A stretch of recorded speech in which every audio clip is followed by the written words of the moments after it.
নমস্কার, Byomkesh food cooking চ্যানেলে আপনাকে স্বাগত জানাই। আজকে রেসিপিটা দেখার জন্য আমি আজকে একটা অসাধারণ স্বাদের রেসিপি অল্প টাইমে করে দেখাবো।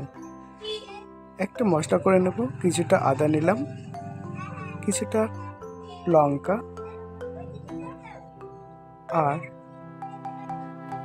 কিছুটা রসুন, এগুলো দিয়ে একটা পেস্ট করে নেব।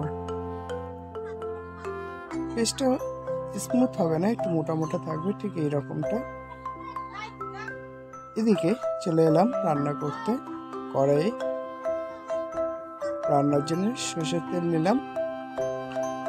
এই তেলটা গরম হয়ে গেলে কিছুটা লবণ, কিছুটা হলুদ আর কিছুটা কাশ্মীরি লঙ্কার গুঁড়ো দিয়ে তেলটাকে একটু ভালো করে মিশিয়ে নেব বা কড়াইয়ের গায়ে লাগিয়ে নেব। তেলটা সুন্দরভাবে গরম হয়ে গেছে। এই অবস্থায় সিদ্ধ করা ডিমগুলো দুটো ভাগে ভাগ করে সুন্দর করে ভেজে নিতে হবে। আমি এখানে 3টে গোটা ডিম নিয়েছিলাম। এই ডিমগুলোকে অর্ধেক অর্ধেক করে একটু লাল লাল করে ভেজে তুলে নেব। ডিমগুলো একটু সাবধানে ভাজতে হবে যাতে কুসুমটা না বেরিয়ে যায়, একটু খেয়াল রাখতে হবে। আর এই রেসিপিটা আমার মতো করে একবার বাড়িতে ট্রাই করুন, আশা করি খুব ভালো লাগবে। এমন স্বাদ হবে মুখে বলে বোঝানো যাবে না। বাড়িতে অবশ্যই একবার ট্রাই করুন, তাহলে বুঝতে পারবেন এই রেসিপিটার স্বাদ কতটা সুন্দর হয়েছিল। আমার মতো করে বাড়িতে অবশ্যই একবার ট্রাই করুন, আশা করি খুব ভালো লাগবে। ডিমগুলো ভাজা হয়ে গেছে, কড়াই থেকে বার করে নিলাম। এই ডিম ভাজা তেলের ভেতরেই রান্নাটা করব। এর ভেতরে কিছুটা গোটা গরম মশলা দিয়ে দিলাম। মশলাগুলো দিয়ে একটু নেড়ে চেড়ে এর ভেতরে দিয়ে দেব একটা গোটা পেঁয়াজ কেটে রেখেছিলাম। এই পেঁয়াজটা দিয়ে 2-1 মিনিট একটু লাল লাল করে ভেজে নেব। এই অবস্থায় যে মশলাটা করে রেখেছিলাম এই মশলাটা দিয়ে ভালো করে একটু কষিয়ে নেব।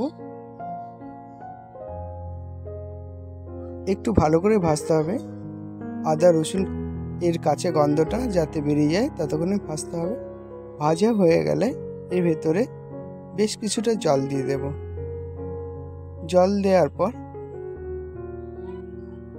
ঝোলটা ফুটে উঠবে, সেই অবস্থায় অ্যাড করে দেব আমি এখানে মিডিয়াম সাইজের 2টো আলু লম্বা লম্বা করে কেটে রেখেছিলাম।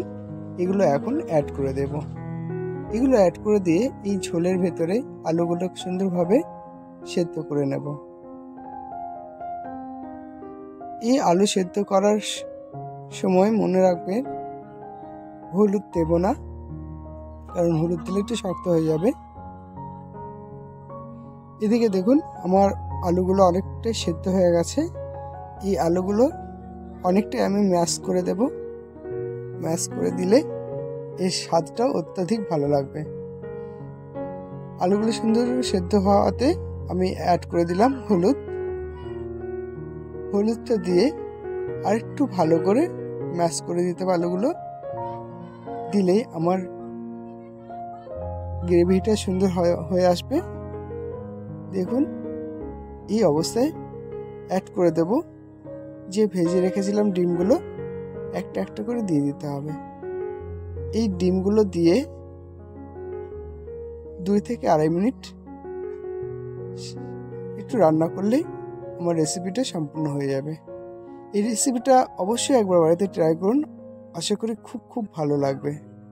আর আমার রেসিপিটা আজকে যদি আপনার কাছে ভালো লাগে অবশ্যই একটা লাইক দেবেন আর নতুন হলে সাবস্ক্রাইব করবেন।